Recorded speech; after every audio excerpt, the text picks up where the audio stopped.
Hello there. Radio 1 proudly presents in two programs the members of Queen, talking about themselves and their music. Queen as they are now were formed in February 1971 and have become one of the most successful rock acts in the world, with over 6 major albums and 10 hit singles. Well, let me introduce you now to the members of Queen. First of all, vocalist and piano player Freddie Mercury.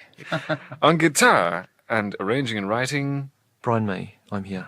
on drums, And occasional vocals, Roger Taylor. Yeah. welcome Roger, and on bass and electric piano, John Deacon. right. Together they've sold over 40 million records worldwide. It's quite something. And first of all, if I can ask you, Freddie, how did it all begin? Very sort of briefly, Brian and Roger, they were in a sort of very up-tempo, raucous band called Smile, and I used to be in another band called Wreckage or something. Even more up-tempo, the name like Wreckage. Even more up-tempo. And we used to be friends, I mean, you know, going to college together and sort of met up. And after sort of a couple of years of knowing each other, we just decided we'd form a band together, really. As simple as that. We thought our musical ideas would blend. Then we met John and decided to call the band Queen. Roger, can we go to the beginnings of the group? You and Freddie were working, or you had a stall right in the Kensington market. Yes, partners in crime. Partners in crime. Yes, it was really just, it was more of a sort of social centre, I think, at the time. At the time, that Queen was sort of in its formative stages, and we were going through all their traumas with trying to find somebody to manage us and find a record company, etc. We sort of slogged our way around, made some demo tapes, etc., through some friends, and then sort of hawked them round the business, as it was, and still is, eventually sort of securing ourselves several companies who were interested.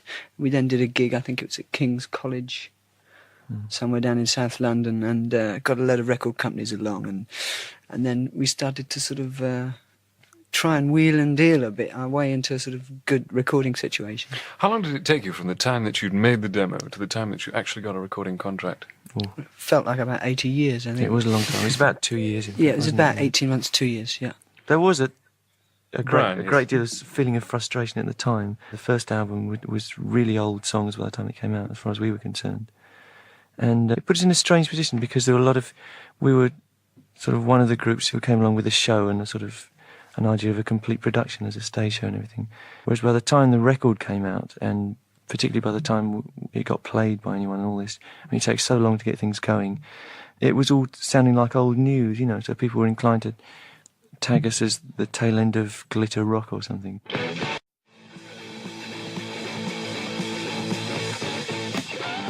We've had a fairly sour relationship with the music press, as it's called in this country.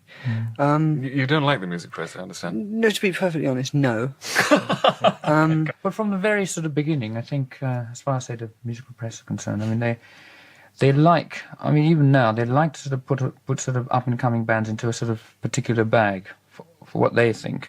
And I think we sort of just rebelled. I mean, we wanted to sort of do what we thought was right and not sort of go along with what they were saying. And I think since the very early stages, there's always been this sort of fracas between... Yes, it started from day one with the release of our first album. Plus the fact that before our first actual release, we were virtually totally unheard of. And then suddenly we were not particularly famous, but heard of at least. And they always like to think they've got one up on you, and they always like to think they've predicted something. Yes. You know? And then all of a sudden there we were, and we were playing to quite a lot of people. And it took people rather by surprise, I think. Was this style, though, that you had created, was that thought out from the outset, or did it just evolve as time went by? There were certain kind of ideals which we had in our heads, definitely certain patterns that we wanted to try and live up to. And I think, to put it crudely, we started off thinking that we wanted to be a kind of heavy group, but with good melodies and with good harmonies. And the other things grew out of that. And the first album was really just putting down what we did on stage at the time. It was quick into the studios and quick out. Even at that time, lots of big ideas about what we could do in the studio if we were let loose for a proper time in the studio. But we saved all that up to Queen 2, the second album. But a lot of the Queen 2 stuff was written at the time we made the first album. Okay, well, let's take some music now from Queen 1. The first track we're going to play was about your first single, taken off Queen 1, Keep Yourself Alive. I was told a million times all the troubles in my way. Might you grow a little wiser, a little better every day.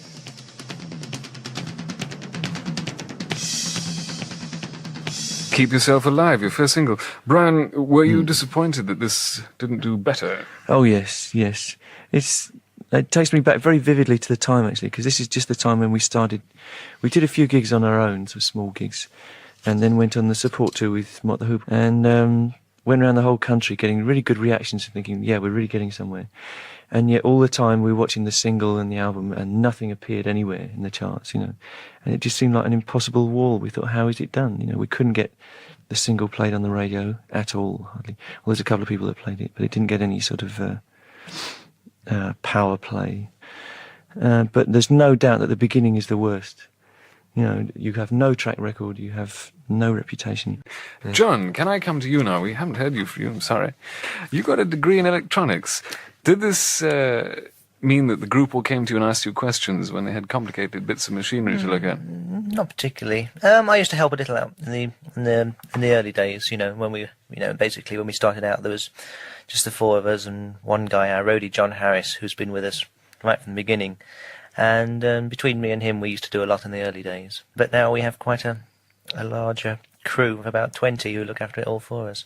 Well, being in a 32-track studio with all the marvellous space-age electronics all around, do you find it difficult to sort of keep your hands off little buttons and say, what's this, what's that? Well, we do. We all of us try to learn what the studio does. Because it helps to get the sounds and the ideas and to do what you want. And we've all taken interest in what it is possible to do in a studio, technically. Because I think if a musician doesn't understand that, it limits, the ideas that they can actually put down on tape. Now, you were playing bass, yes. First of all, with Roger? No, I came down to London to university, and I was here for about 2 years. I wasn't playing at all. I used to play before I came to university in sort of groups at school and things like that, and then I gave it up when I came down. And after I was here for about 2 years, I bumped into, I think it was Roger and Brian somewhere, wasn't I? Yeah. And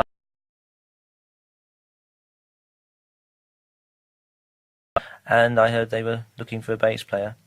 So I said I was interested, and went along for an audition, really. And it happened like that. I think you've been together for about 6 months previously, haven't you? I think longer, actually. Yeah. Oh, you mean As Queen? As Yeah. Queen, actually, with the name yeah. Queen. Queen. No, Going through about yes, 3 yeah. bass players a week at the time. Yeah. And we eventually found John. Yeah. Anyway, I seem to fit in, and Did you immediately agree on the kind of music you wanted to play? Yeah. Well, I don't know. They were already formed. To me, they had they had all the musical ideas then of what they were trying to do, and I just, and I basically, just fitted in really at that time. He's very modest. Yeah. Well, my development came later. It took me a few years to settle in. I do like to be beside the seaside. Well, that was the single that broke you, the 7 Seas of Rye, that began it all. Roger, why was there a little bit of 7 Seas of Rye on Queen 1 and then repeated on Queen 2? Well, I think Freddie had half written the song, and we thought it was a nice sort of tail out to the first album. I think we had the idea of starting the second album with the song. With the finished With the song, finished song, yeah. So it would sort of lead in nicely. In fact, we ended the second album with this song, and it had changed a little by then. And we released it as a single because we thought it was fairly strong. Freddie, if I could count you as the man what wrote it, the lyrics, what does it mean? Oh, God, you should never ask me that. They're basically, my sort of lyrics are sort of basically for people's interpretations, really. I think I've forgotten what they're all about. What were the 7 Seas of Rye? It's really fictitious. I know it's like sort of bowing out and easy way out, but that's basically what it is. It's just a figment of your imagination. Really. You have a rather surrealistic approach. Is that the right word, could I say, to your lyrics? Good for them. An imaginative approach, yes. Imaginative, yes. No, but it's an easy way out. There's Covers such a lot of area. It really depends on what kind of song, really. I think at that time I was learning about a lot of things, about actual song structure, and as far as lyrics are concerned, they're very difficult as far as I'm concerned. I find them quite a task, and my strongest point is sort of like, say, melody content, and I basically sort of concentrate on that first, the melody and the song structure, and then the lyrics come afterwards, actually. Are you influenced by Salvador Dali? Not really. I sort of I admire him, yes. It's sort of It's not as involved as that. I don't sort of take things like paintings too literally. The only time I did do that was in a song called Fairy Fella's Masterstroke, where I actually sort of I was thoroughly inspired by a painting by Richard Dadd, which is in the Tate Gallery. And I thought that sort of did a lot of research on it, and it sort of inspired me to write a song about the painting, depicting what I thought I saw in it. What did you discover in your research about this painting? It's just because, I mean, I've come through art college and things like that. I basically liked the sort of artist, and I sort of liked the painting, and I thought I'd like to sort of write a song about it. We're going to play this track, so... It's on Queen too.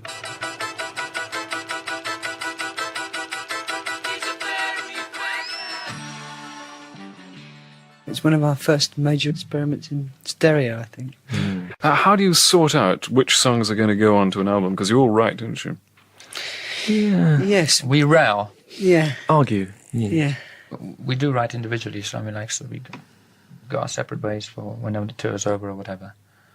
And then we sort of have a routining period where we sort of get together and sort of play each other the new songs. And then what happens is a sort of a very huge sifting process where we sort of find out what songs... Like, no way am I going to play that, or... Things like that. And we always Forget work it. it. Also, sort of, as far as the individual song is concerned, and also what will go with how the songs will sort of sound with each other. So it's basically sort of looking in terms of an album as opposed to just individual songs. Yeah, we have tried in the past to provide a lot of variety on each album and a lot of contrasts. And so we've had to sort of have a good cross-section of material. All right, well, let's hear some of the heavy side of your music. The March of the Black Queen from Queen 2.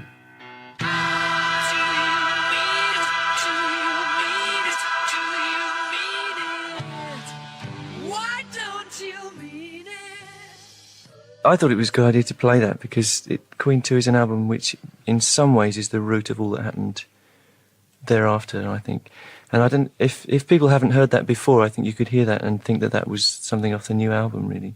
It still sounds that fresh to me. And there are a lot of things that you can hear, that all the sort of texture work was there, and the intricate harmonies, the guitar harmonies and stuff, sort of the precursor of Bohemian Rhapsody in many ways. So I think that was a very important album for us. It was also the first one which came into the charts. How long did March of the Black Queen take you to record? The tape went transparent. Yeah, Genuinely.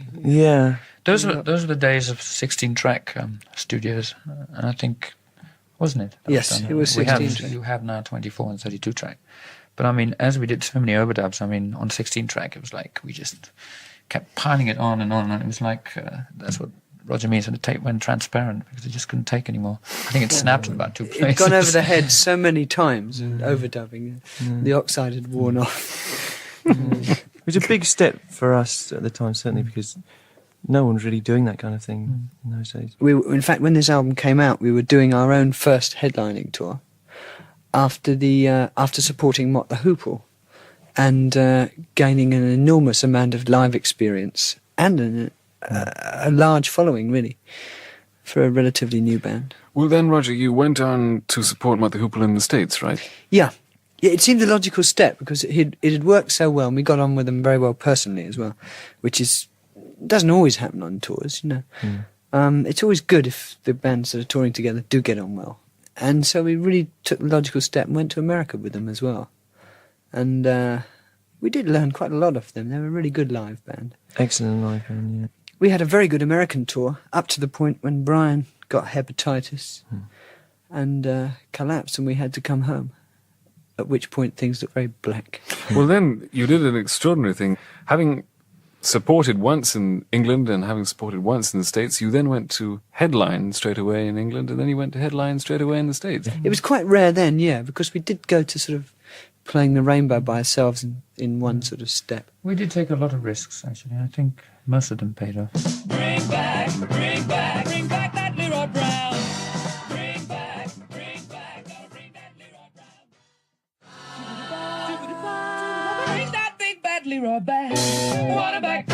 Bring back that Leroy Brown, with a ukulele novelty from Brian May there. Brian, What would you describe this ukulele type music as? As barbershop ukulele? Well, the George ukule- Formby? Yeah, the ukulele in a way was incidental to that because that was Freddie's song, and it had this kind of vaudeville atmosphere, and I just thought a ukulele would go nicely on it, and we sort of worked it so that it could be done. And I managed to fiddle a little ukulele solo. You, in fact, learnt on a ukulele, right? Yes, that was the first instrument I ever played. My father had a genuine George Formby ukulele.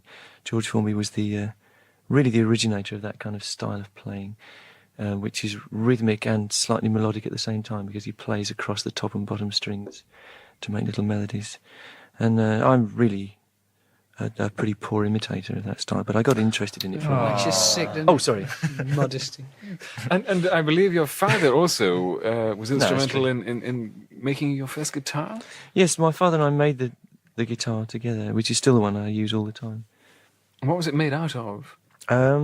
Lumps of wood and bits and pieces. It cost about £8 to make in the beginning. I mean, I read in a press bug or something, it was something about an armchair or fireplace. 100-year-old fireplace, the legendary fireplace.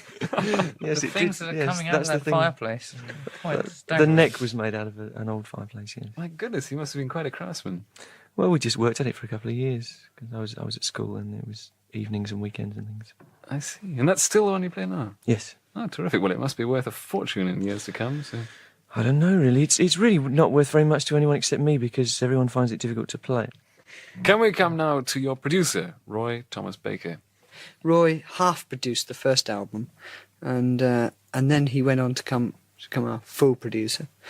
And I think Night at the Opera was the last one, and we co-produced it with him. Freddie, did you select him or did EMI provide him? Well, it was through Trident, really. It was all through Trident, yeah. Because in the early days, the first album, and then we they stuck us with John Anthony, didn't they, as well? And we didn't really get on with him, so we gave him the elbow after one album. And then we did the second album with Roy and Robin Cable. Yeah, Trident was quite a mecca for producers at the time, because I remember sort of all of Bowie's most successful stuff was done with Ken Scott there. Yeah. Let's have another track from Sheer Heart Attack. This is In the Lap of the Gods.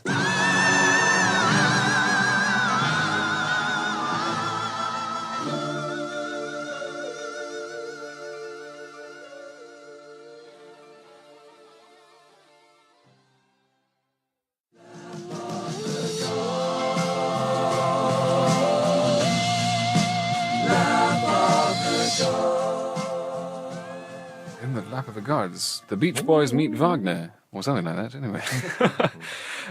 Freddie, was this a sort of pre-runner to Bohemian Rhapsody? It has that sort of operatic feel to I it. suppose it could be put across that way. Yes, I'm sort of learning a lot on Sheer Heart Attack. We're sort of doing a lot of things that was to come in future albums, or was to sort of be used on the future albums.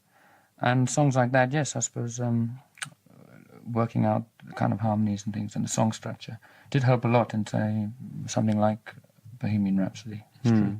Somebody said this was something like Cecil B. DeMille meets Walt Disney or something, which is more to the point than, say, the Beach Boys. Wagner meets the Beach Boys, yes.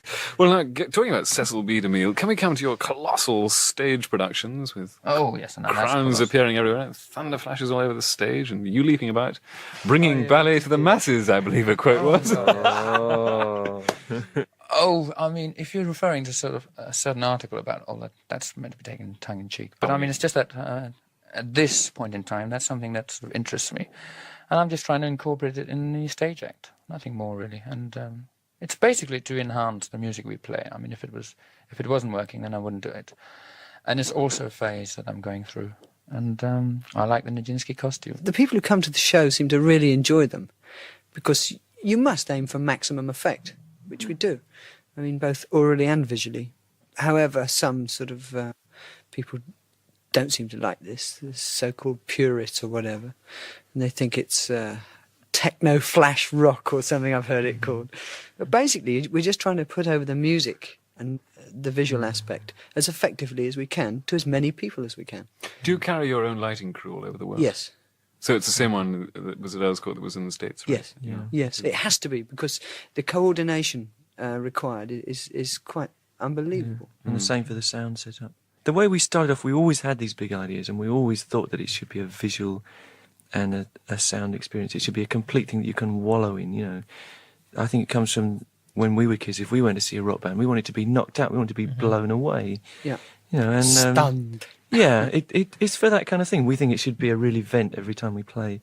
People are paying money to come and see you. So I mean, Yes, as far as we're concerned, we're putting on a show. It's not just us, just another rendition of an album. If that was the case, we might as well just have sort of cardboard cutouts and just play the album through the sort of system. I mean, Yeah, right. Let's have some more music. The next one from Sheer Heart Attack we're going to play is Now I'm Here. call that music. Here I stand, look around, around, around, around.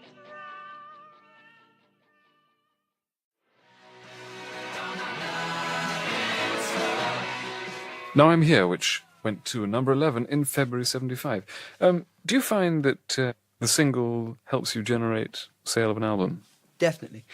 That's what gets you to the mass of people. Even if they don't buy it, and even if they don't like it, they still know who you are from a single.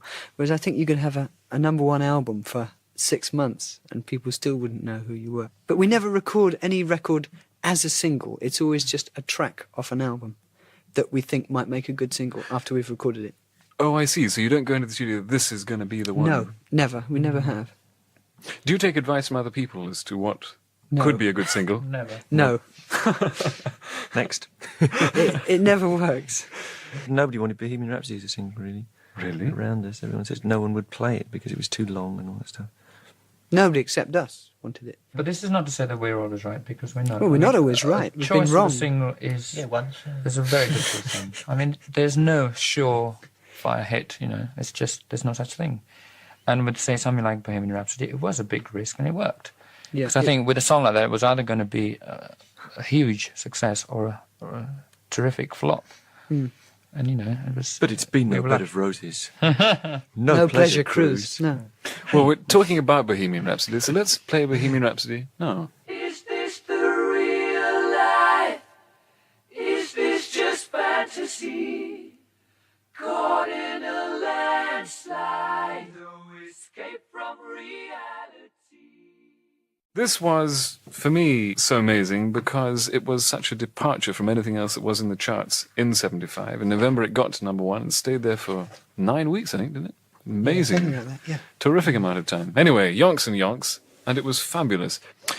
Freddie, can you tell us a bit about how you recorded Bohemian Rhapsody, the actual technical side of it? You want a few trade secrets. It was quite a mammoth task because it was basically done in three definite sections and just pieced together. And each one required a lot of concentration. The opera section in the middle was the most taxing, I think, because we wanted to recreate a sort of huge operatic sort of harmony section between just the three of us. And that involves a lot of multi-tracking and things. And I think between the three of us, we sort of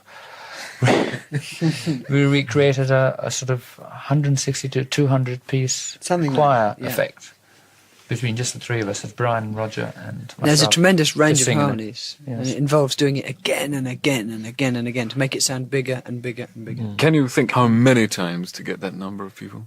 Well, divide 200 by 3. Something like that. Yeah, 66. This is for each little part. So Each if you little multiply bit that has by to be done that many times. You have to learn all the very different parts. I think some of them were, how many part harmonies? Because I mean, like there was a section of no, no, no, and we had to sort of do that and sort of different escalating things, and we just sat there going no, no, no, no, no, no, no, about, I don't know, 150 times. going out of our minds.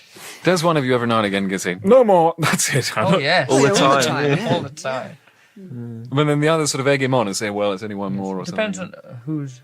No, everybody agrees and we leave.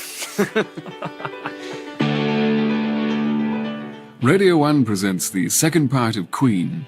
In the first programme, we covered the musical development of Queen from their first album right up to their chart-topping single Bohemian Rhapsody. And in the second programme, we'll be talking again to Queen about their music. We'll be playing tracks from A Night at the Opera, Day at the Races, and News of the World. First of all, then, let's go to Queen's drummer, Roger Taylor. I've noted down here, Roger, that when you're not playing or recording with Queen, you're quite interested in motor racing and in cars. Well, more cars, really. I'm not that up on motor racing. I have auto sport every week. But I mean, really, this is a full-time job. It keeps us so busy. I would never get time to go to any races or anything. I just like cars. They're rather nice. But you have driven, haven't you? Rather track. Only once, yeah. It was a very minor thing, really. But it gives you a taste, you know. You're not thinking of taking on Noel Edmonds down at Brands Hatch or something? Oh, good God, I'd thrash him. Hear that, Noel? Right. Before he got in the car. Yeah, that's even before he got in. Anyway, that's our natural cue to I'm in Love with My Car by Roger Taylor.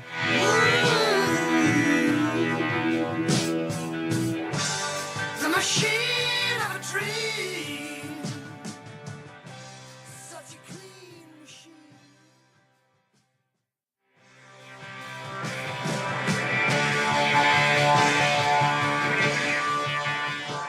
Back to John again. You're playing the electric piano on the next track, You're My Best Friend. How did you wrench the piano away from Freddie? Well, Freddie didn't like the electric piano, so I took it home and I started to, because I never played piano before, I really started to learn on the electric piano, and basically that's a song that came out, you know, when I was learning to play piano. I refuse to play the damn thing. What was this a question of ethics or what? Tinny and horrible. I don't like them. Why play those things when you've got a lovely, super grand piano?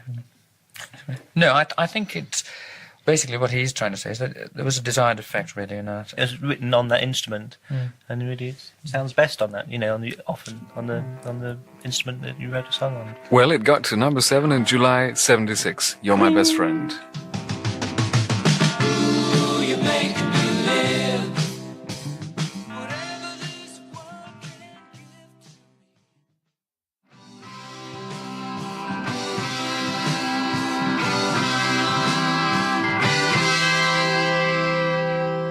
You're My Best Friend, with John fingering away like fury on electric piano. Now we come to the grand subject of marketing a night at the opera. It's a fascinating subject. How did you conceive the album sleeve and everything else, and how did you go about marketing it? Well, the sleeve had a sort of crest on it, didn't it? That's right. And now you've designed that, right? Well, it was an adaptation of an earlier crest that I did. It was done by David Costa, who sort of, worked in conjunction with us, and we made sure that it's what we wanted. Since then, I mean, as far as, say, marketing is concerned, it's a huge process. I mean, it covers such a wide area. Yeah, it's like we said before, we should sort of work on the album material, and then we choose a single. In this case, Night at the Opera case, it happened to be Bohemian Rhapsody, and with that we made a film, which helped us a lot. I mean, we did it with Bruce Gowers. Yeah, we made a film. A promotional in film. rather short time, actually. We were, just before we went out to tour in England, when Bohemian Rhapsody was released, we were rehearsing up at Elstree, wasn't it? Yeah. Yeah, and they just came in one night with a video truck, We all one or two came little bits, and we did it in about 4 hours, didn't we? Yes. And The film opened up a new avenue for us because the film was used all around the world and worked very successfully. I mean, it didn't only just get the record across, it got Queen across, both visually and sort of orally. And now it's really a part of the accepted pattern of marketing a single for any major, or in fact even a new band these days, or artist, to make the record, and they bring out the record, but they always have the film with the record. In fact, you can sell that film around the whole world and literally promote your records with it without actually being there. I think ABBA have turned that into great advantage, yes. John, how deeply do you involve yourselves with we the marketing? involve ourselves artistically with the product, basically. I mean, obviously the album, the cover, and the film. We were very much involved with that. But as far as the actual sort of marketing, I mean, a lot is up to the record company. You know, as long as they don't do anything that is grossly in bad taste. You know, and we like to keep an eye on what they're doing. Have you ever had a nasty shock, something you weren't expecting? Oh, yes. Yes. There have been a few things, yeah. Many posters. Yeah, there's been some really bad things. There was one particular example in America we were very upset about, where they put out Liar as a second single, and when we heard it, we discovered that they'd chopped a good 60% of it out, just in a pretty random way, not even done the edits very well, and that was being put out as a single in America, and of course it was a flop. And we've always tried to fight for complete artistic control throughout the world. The normal thing is to send your copies of the master tapes when you finish the album to various countries, and they cut it. Now, in cutting a record, which is actually physically putting it on the disc, there's a huge amount you can do with it, and you can completely ruin a record which has been taken months to produce. And we've got some of the cuts back from countries that we've that we didn't know about, and they've been horrific. It's funny, the first album in America was an interesting example because they put it all through a very vicious limiter, which means that everything comes up to the same level and everything pumps. They call it pumping. So if you have a continuous note and a drum beat on top, then the continuous note goes up and down around the drum beat. And in fact, that improved some tracks, or made them... It's very strange. It gave them a particular we really knew a sound. lot about the studio then. It gave them a particular sound on American FM radio, which we discovered when we went there, that it did get us across very well. And we actually used that on subsequent albums. It's very strange how things can happen. Can we talk about Jimi Hendrix? Because I know Jimi Hendrix has been a prime mover to the group and a great influence to you all. Freddie... He was just a beautiful man. I think he was just a master showman. No, what can I say? He's just a dedicated musician. I mean, he was just everything as far as I was concerned. I went to numerous places to sort of try and catch his shows. Just magic. And it was really... It's quite sort of a treat to watch somebody just come on the stage. I mean, he didn't have the kind of props and things that we have today. It all emitted from him, from the person. It was just him and the guitar, very colourful, and just... It was quite a stage act. You learnt a lot from that kind of thing. Roger, I believe that when he died, you were at the Kensington Market, right? That's true, actually, yes. How did you find that? I was... Yes. Yeah, I remember... We shut shop in his honour. Yeah, we shut up our stall and went home and had a good ball. Because it was all his records. really... It was dreadful when he died. For me, yeah. I also believe that when you did your big Hyde Park concert last year, that was on the anniversary of Jimmy's death. It was. Tell us about Hyde Park. How did that come about?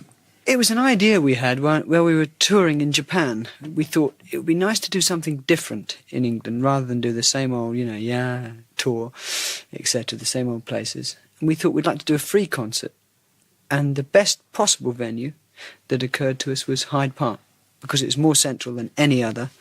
It was an awful lot of trouble to get permission to play in the park, to hold the event. It cost us a fortune, etc. But in the end, it was worth it. We wanted to just make a good gesture, to do something for nothing.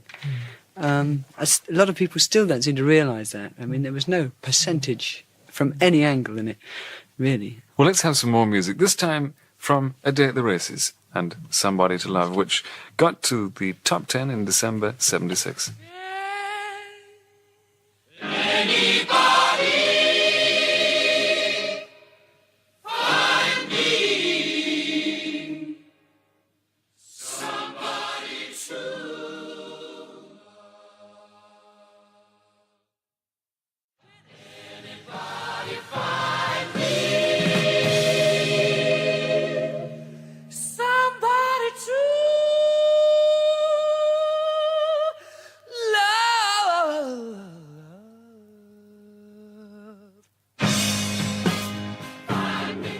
Somebody to Somebody to Love, with a very gospel-sounding choir. Freddie, was that choir built up in the same way as you did on Bohemian Rhapsody? In a way, yes. I mean, we had the same three people singing on the big choir sections, but I think it had a different kind of technical approach, because, I mean, it was a sort of gospel way of singing, which I think was different to us.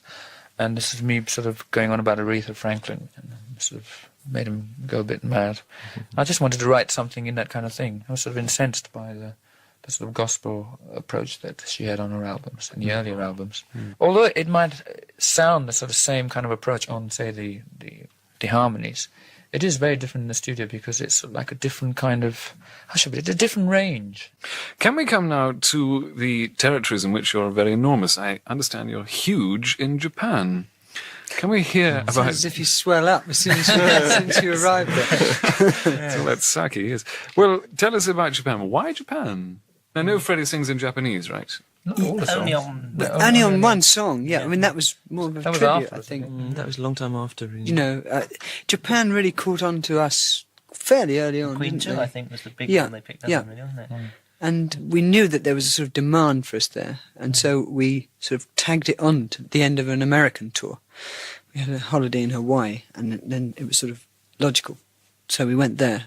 And I we think arrived at the airport and suddenly realised it was on a scale different to that which we'd imagined, because there were thousands of people there just to welcome us, you know, and normally you just don't get that sort of thing anywhere.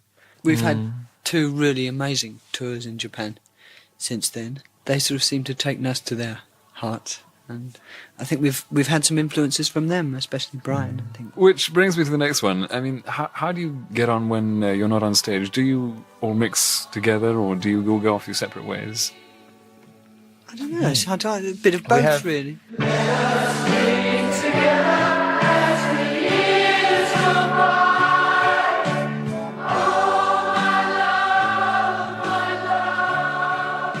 Teo Toriati. Brian, this is a very reflective, quiet song, which contrasts rather with the next song, which is Tie Your Mother Down. How can we get two such opposite songs on the same album? I don't know. We do tend to be attracted by opposites, if that's the right way of putting it. We tend to, if we go a long way in a particular direction, we tend to like to go equally far in the opposite direction. I think we still feel that we're kind of doing our apprenticeship in that we can try out anything that comes into our heads. If a song comes along and suggests a certain approach, you've written down reflective approach here, okay, then we'll follow that to its extreme. And at the same time, if another song comes up which is the heavy kind of stuff, then we'll follow that to its extreme. And I think that's one of our strong points internally. We're not scared of trying out different ideas, you know. I think one of the things that we really steer clear of is trying to sort of repeat the same formula. The old thing of light and shade, really. Yes. It keeps the interest. Which all the best rock bands have had on stage. I mean, the rock bands which have the most impact are the people who can do a slow song and then flatten the whole place with a complete contrast. That's what gets me, anyway. If somebody comes on stage and blasts 12 Bar Blues all night, then there comes a point, I think, where it sags in the middle. Although I love it. I mean, I love hard rock well played, and I think it's the hardest thing to do in some ways. But the way to do it is not to sort of rock and roll all night, as far as I'm concerned. It's to do everything in its right place. Well, let's have Tie Your Mother Down. Get your body down, get your big tail down, get your heartbeat, baby. Got my timing right, got my hands on tight, it's gotta be tonight, my little screw. Now we come to John Deacon's song, Spread Your Wings. John, we haven't heard of you in a long time. Tell us about Spread Your Wings. Just basically just one of the two tracks I happen to have come up with, you know, this year and managed to squeeze on the album. Squeeze is right. John, does songwriting come easily to you? No, it's quite difficult actually. It's just getting a little bit better as time goes on. You know, I only started really the Sheer Heart Attack album. I had a little track called Misfire, but Best Friend was the real sort of first proper length song I wrote, really. So I'm sort of still new to it, but it's improving anyway. Do you compose on your electric piano? Piano, guitar. I don't actually tend to compose much on the bass. Usually on either on just a sort of acoustic guitar or perhaps piano. Spread Your Wings from John Deacon. Sammy was low, just watching the show over and over again. Knew it was time, he'd made up his mind to leave his dead life behind. So honey, spread your wings and fly away, fly away, far away. Spread your little wings. Before we have our finale, which is going to be We Will Rock You, and We Are the Champions, can Brian, as you wrote We Will Rock You, can we ask you about We Will Rock You? And then we'll go to Freddie for We Are the Champions, who wrote that one. So, Brian, We Will Rock You. Right. We have two kind of chanty songs in a way. We'll Rock You was just an experiment. The thing it's designed to simulate it is the effect of an audience just stomping and clapping and the singing and nothing else. So there's not supposed to be any bass or drums or guitar or anything. The guitar comes in the end and plays along with it. Just an experimental thing, really. And we're waiting to see what's going to happen on stage. Can I just ask you, has News of the World cost you more than A Night at the Opera or Day of the Roses? It might in fact be less. It could be less. We spent less actual time, which was deliberate. We came back from a tour of Europe, which we hadn't done for a long time. We didn't mention Europe, but in fact we neglected Europe up until last year, and we did a proper tour, and came back, and we had very little time left to make the album. It's really a new departure, you know, because it's a more spontaneous album. All right, okay. Freddie, We Are the Champions. I know you are, but tell us about We Are the Champions. It's the most egotistical and arrogant song I've ever written. Yes. Was it at all influenced by Elton John and Watford? Or? Oh, no. An interesting thing that may be worth mentioning, one of the best gigs we did on the last British tour was Bingley, which is new for us. And we did an encore and went off, and instead of just keeping on clapping, they sang "You'll Never Walk Alone" to us, and we were completely knocked out and taken aback, and it was quite an emotional experience, really. I think these chant things are in some way connected with that kind of feeling, really. Well, gents, it only remains for me to wish you a very successful 1978, and to Thank you very much. so much for coming in. Thanks. Thanks, Tom. Buddy, you're a boy, make a big noise, playing in the street, gonna be a big man someday. You got mud on your face, you big disgrace, kicking your can all over the place, singing, "We will."